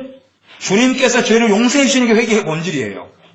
더 들어가면 그 다음에 이제 제사제도를 통해서 회개하는 게 나오죠. 제사제도 어린 양을 죽이고 그 다음 염소를 죽이면서 그거 회개 때문에 그러는 거 아니에요. 죄를 씻음 받으려고 회개하는 거 아니에요. 죄 씻음이에요. 회개는. 그지? 그냥 잘못했습니다. 감성경 정서적으로 이야기하고 동의적으로 이야기하고 끝? 그게 회개가 아니잖아요. 회개의 본질은 하나님의 용서까지예요. 하나님이 내 죄를 씻어주시는 것까지. 그까지가 회개죠. 그러면 구약부터 신약까지 다 회개를 모아놓은 다음에 이제 회개에 대해서 이해하고 깨닫고 알아야 되는 것이. 그럼 거기에 비추어서 누가 이상한 이야기를 한다. 그것을 벗어나가지고. 그러면 이쪽 말씀이 이거 아니잖아 당신 이거 잘못 이야기하는 거네. 그러면 회개가 울면서 막 슬퍼하면서 해야 된다. 그러면 어떤 사람한테는 맞아요. 누구냐? 그럼 에스라한테 가면 맞죠?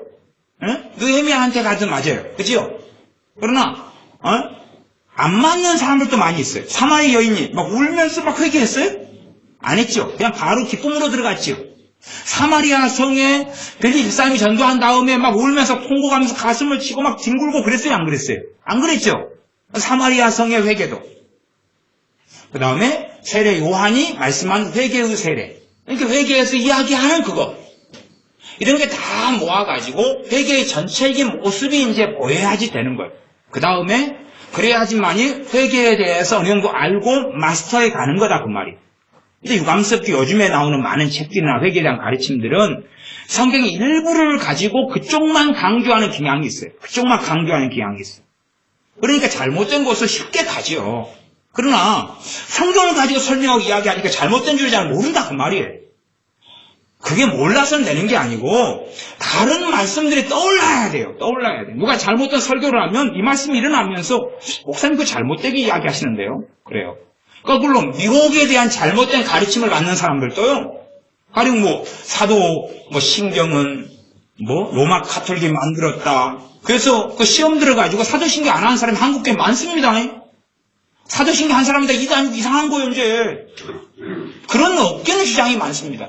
그러면 사도신경을 가지고 제가 이야기할 때 잘못 배운 사람 뭐가 있나 했어요. 내가 들은 목사님 이야기는 사도신경은 잘못됐다던데.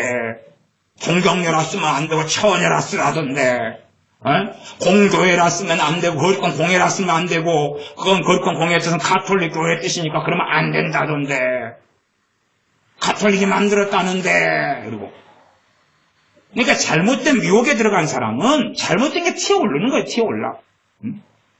그러나 정말로 정상적인 사람은 오히려 잘못된 걸 들을 때에 다른 말씀이 올라와가지고 당신 잘못했다고 분별이 되는 게 정상인 거예요. 아니, 바른 말씀 들려오면 이 말씀이 생각나고 이 말씀이 생각나면서 맞아. 이 말씀을 비춰볼 때 이것이 맞는 해석이고 맞구나라는 성령 역사가 나타나야 되는 것이. 실제로 여러분이 잘못된 설교와 가르침을 인터넷이나 책이나 신앙서적이나 등등 듣는다. 그러면 말씀이 떠올라야 되는 거예요. 아니 우리가 왜 다른 목사님들 설교를 못 들어요? 얼마든지 들을 수 있어요. 다른 목사님 설교가 별겁니까? 신앙서적이지. 안 그렇습니까? 신앙서적을 우리가 왜 못 봅니까? 제가 보지 마라 그럽니까? 다른 목사님 설교 듣지 마라 그럽니까? 다 들을 수 있고 신앙서적 많이 보셔야 되고. 근데 잘못된 걸 보고 들을 때 이게 잘못된 거에 대해 성령님이 말씀이 떠올라야 되는 거예요. 근데 아는 게 없어요. 떠올릴 수 있어요? 없어요? 떠올릴 수가 없는 거예요. 분별이 안 되는 것입니다. 성령님께서 분별로 역사하시고자 해도 아는 게 있어야지 어떻게 분별이 되지요. 알아야지 뭘 면장을 하든지 사장을 하든지 할 거 아닙니까? 그래서 이제 죽은 행실을 회개함. 그래서 회개의 교리 첫 번째. 두 번째는 하나님에 대한 신앙. 신앙은 이 피스티스 믿음이라고 그랬습니다. 하나님에 대한 믿음. 믿음에 대한 교리예요. 믿음이 무엇인가? 믿음에 대한 말씀이 싹 모여야 돼. 믿음에 대해서 이해하고 알아가. 이 기초다. 초보다 그래. 초보. 이게 저는 그래서 한국 교회는 정말 초보가 부족하다. 기초가 너무 안 돼버렸다. 이게 가장 심각한 문제다. 저는 그렇게 진단한다 그랬습니다. 믿음이 뭔지를 몰라버려. 모르니까 믿음을 이제 머리로 생각하고 이해할 수 있는 걸로 말을 변개시키고 바꿔버리는 것이죠. 세 번째 세례들 복수가 나왔으니까 하나는 물세례 받는 거. 물세례. 그 다음에 성령 세례가 있겠죠. 그 두 가지 세례를 이야기합니다. 성령 세례도 깊이 들어가면 두 가지로 사실은 나누기도 합니다. 그래서 예수님 믿을 때에 성령이 임하시는 그 세례, 기초 세례, 기본 세례라 그러기도 합니다. 그 다음에 이제 권능으로 능력 있게 성령의 권능이 임하는 이러한 세례를 나누는 사람들도 있어요. 그러니까 성령 세례에 대한 교리로 들어가면 이제 거기에서 나누어지는 사람이 있고 그 다음에 하나로 보는 사람이 있고 이렇게 또 나눠져요. 그거에 대해서도 설명을 좀 하고 그래야 됩니다. 그래서 성령 세례다 그러면 제가 책 한 권에다가 성령 세례에 대해서 마틴 노리존스 목사님이 성령 세례 책을 쓴 거예요. 책상에 제가 얹어놨어요. 강대상 위에다가. 그러면은 이분이 생각하고 해석하는 성령 세례 견해가 있을 것이고 또 존 스토트라는 분이 성령 세례 책을 썼어요. 성령 세례와 충만. 그러면 그분의 견해가 있을 것이고 이 견해가 다르다 그 말. 또 아리토리 목사님 성령 세례 책을 썼어요. 왜? 책을 썼다는 이야기는 유명한 목사님들과 주의 종들이에요. 성령 충만한 주의 종들이니까 대신에 성경에서 말씀하는 걸 가지고 기도하면서 깨닫고 이해했고 말씀을 전체를 이해했는데 서로 견해가 다르다 그 말이에요. 그러면 다른 견해 속에서 어느 성까지가 우리가 받을 수 있고 어느 성까지가 바른 이해냐는 걸 살펴볼 수는 있는 거예요. 그래서 이제 세례들에 대한 말씀 가운데 물세례하고 성령 세례가 있어요. 그 다음에 안수에 대한 안수도 기초 교리 가운데 속한다 그럽니다. 안수, 그 다음 죽은 자의 부활에 대한 교리, 그 다음에 영원한 심판에 대한 교훈의 심판에 대한 교리 이런 것들이 이 6가지가 회개, 믿음, 세례들, 안수, 부활, 심판 이렇게 6가지가 기본이다 그럽니다. 그러니까 사람들은 이걸 기본이라 생각하면서 사실 기본을 잘 안 갖추고 들은 풍월로서 끝내버리는 경우가 있죠. 우리가 성경 회개에 대한 말씀을 구약부터 신약까지 전체를 좀 더 주의해야 될 것이고 믿음에 대한 말씀에도 주의해야 될 것이고 세례들, 안수, 부활, 심판에 대한 말씀도 더 주의를 해야 될 부분이 생길 겁니다. 그래야지만 기초가 닦아져 갈 테니까요.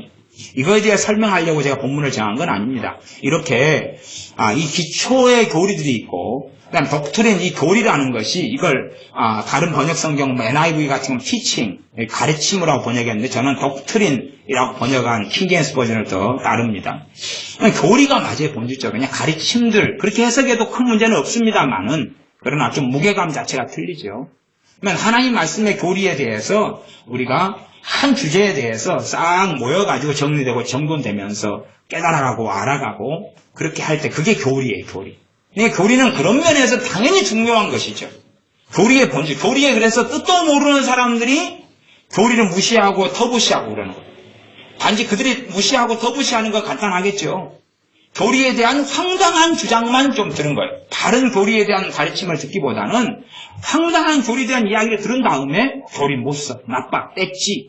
교리 가지고 큰일 많이 벌어졌지. 그렇게 이상한 생각을 하는 거예요.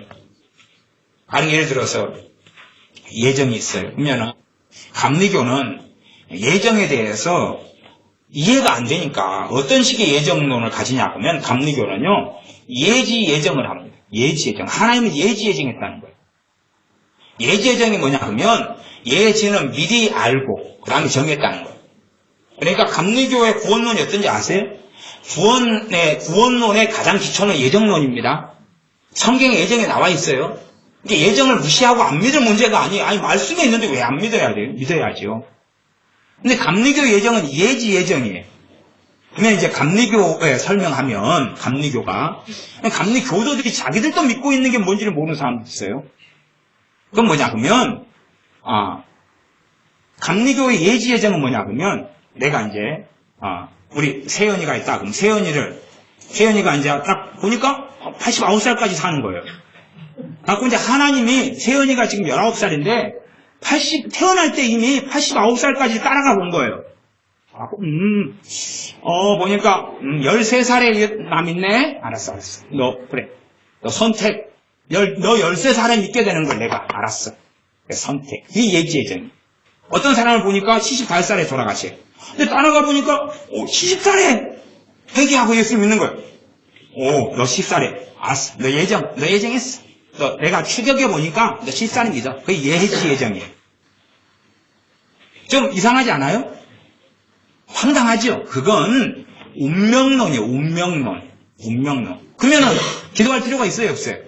전도할 필요가 있어요, 없어요? 그 다음에 이제 칼빈주의 가운데서도 이중예정론이라는 게 있어요. 이중예정.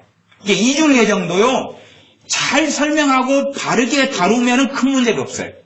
그까지는 여러분 이해하기 어려우시니까 제가 그까지는 이야기 안 합니다. 이중예정을 바르고 잘 다루고 설명한 큰 문제가 없어요. 그런데 성경에서 말씀하는 선을 넘어가지고 가면 이중예정 교리는 정말 악한 교리가 되고 말아요.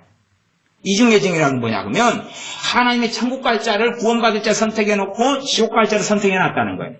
그러니까 지옥 갈 자는 무슨 일을 해도 어디 가고요? 지옥 가고. 천국 갈 자는 무슨 일을 해도 지옥에 안 가고 천국 간다는 거예요. 그것도 운명론이죠. 그것도 잘못됐어요.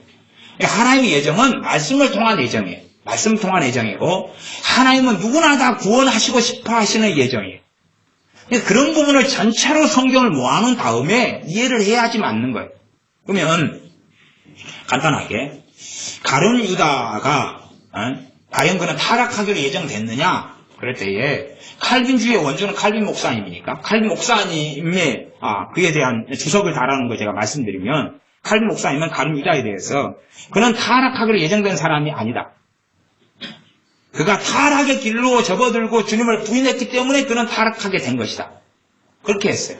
그러니까 이중 예정에 대한 어떤 것을 칼빈 목사님 좀 이야기는 했어요.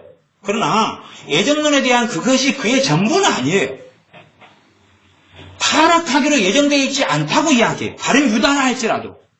그러면 가룟 유다보다 역사적으로 못된 사람이 드물었어요? 많았어요? 드물었죠? 드물었잖아요. 사도로 부르심 받고 기적과 이적을 행하고 권능을 행했고 근데도 불구하고 주님을 십자가에 못 박아 주님을 팔아버렸어요. 역사적으로 그렇게 약한 사람은 거의 없었어요. 드물게 있었다 그 말이에요. 그러니까 그런 사람도 타락하기로 예정되지 않았다고 칼빈 목사님 같은 걸 해석을 해요. 그 정도를 기본으로 깔고 칼빈 목사님이 이중 예정을 이야기했으면 뭘 이야기했겠느냐를 좀 더 살펴봐야 되는 것이지 그러지 극단적으로 그냥 단순화시켜가지고 이야기하는 건 정말로 어리석은 것입니다. 그러면 애굽의 바로왕, 모세 시대 때 바로왕 같은 경우는 다시는 돌이킬 수 없는 사람이었어요. 그래서 그거는 멸망하기로 예정된 자라고 말할 수밖에 없는 거예요. 나아가서 우리에 대한 예정을 이야기해 봅시다. 우리는 멸망받기로 예정된 자들이었어요. 그 이해하세요, 그거? 우리는 멸망받기로 이미 심판받기로 예정된 사람이었어요. 그런데 우리를 구원하신 거예요. 그 정도 이해를 하셔야지, 신기한 일이세? 놀라운 하나님의 긍휼이고 사랑이구나 하고 알 수가 있는 거예요. 우리는 멸망받기로 예정된 사람이라니까요. 하나님 진노의 그릇이고 진노의 잣들이었다니까요. 그러니 하나님의 예정에 대해서 이야기하려면 얼마나 그 신비가 놀랍고 위대해요. 그러나 예지 예정 같은 그러한 이상한 것은 절대 될 수가 없어요. 절대 될 수가 없어요. 그래서 제가 예정에 대해서도 몇 시간에 걸쳐 설교를 해도 사람들이 잘 이해를 하지 못해요. 첫째는 받아들이기 싫으니까. 받아들이기 싫은 걸 넘어서서요 관심이 없으니까. 하나님은 그렇게 말씀하셔도. 물론 성경을 넘어서서 플라톤적으로 넘어서서 아리스토텔레스적으로 뭐 그렇게 이해하라는 게 아니에요. 말씀이 가는 데까지만 가면 되는 것이. 그 가운데 예정에 대한 말씀들을 싹 모아서 최소한 이런 부분에서 이 말씀이 이해되고 해석되는 거구나. 그래서 나오는 게 예정의 교리예요. 예정의 교리. 성경이 말씀하고 있으니까. 그래서 우리가 하나님의 말씀을 믿음에 성장하고 자라가면서 어떠한 주제에 대해서, 자비에 대해서 이야기하면 하나님의 자비가 여기서는 어떻게 나타나고 저기서는 어떻게 나타나고, 모세 같은 사람은 온유다 그러면 가장 지면에서 온유가 승한 사람이었다가 나오는데, 금송아지 우상숭배 한 다음에 모세가 금송아지를 갈았지요. 갈아가지고 우상숭배 한 사람 다 먹였어요. 물에 타가지고. 그러니까 그때부터 금을 먹는 게 유행하기 시작했어요. 모세가 먼저 모세 할아버지께서 다 먹여줬잖아요. 금 좋아하지? 먹어. 원샷 먹어. 그런 다음에 이제 하나님 편에 선자는 모여라. 레위인들이 나왔어요. 칼을 차라. 이 끝에서 저 끝까지 가면서 만나는 사람은 다 죽여라. 내 어미를 만나면 죽이고 아비를 만나면 죽이고 다 죽여라. 다 죽여라. 그래서 불교에도 부처를 만나면 부처도 죽이고 농담입니다. 너무 깊게 들어가지 마세요. 어쨌든 간에 그래서 만나는 사람은 다 아끼지 말고 죽여라. 그게 온유한 사람이 행한 거예요. 온유한 사람. 이 천하에서 가장 온유한 모세라는 하나님의 사람이 행한 방식이에요. 그래서 소수가 죽음으로 이스라엘 백성의 하나님의 진노에서 벗어나게 되었어요. 그게 온유예요. 온유.